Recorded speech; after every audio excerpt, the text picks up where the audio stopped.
فرصة تأتي لفريق الرياض. شوف اللعبة الماضية والنقلات الجميلة بين لعيبة ومهاجمين فريق الرياض في مثلث أصحاب الأرض في هذا المساء. كرة طويلة، كرة طويلة تصل إلى الكابيتانو محمد الشويرخ.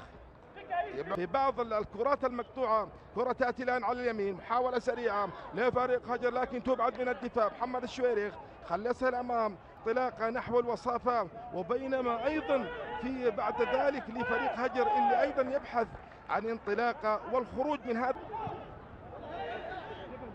إلى الشويرخ يتقدم فيه الكابيتانو والثقة العالية، ياخذ كرة على اليسار، محاول ليوبيس فيليبي يمشي كرة ملعوبة الآن راسية تأتي في المرمى.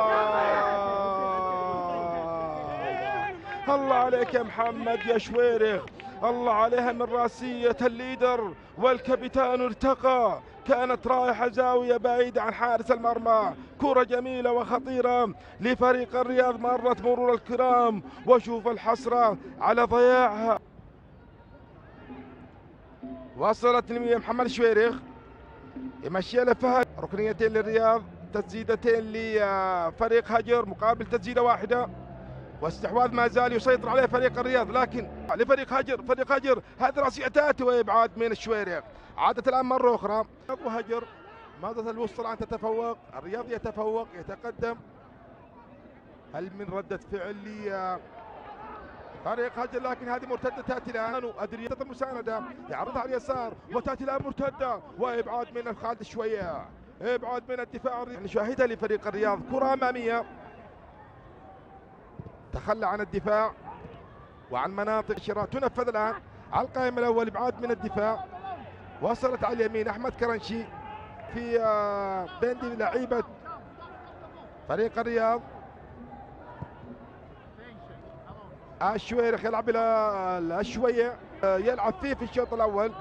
كرة تأتي الآن في اليمين إلى الشويرخ محمد.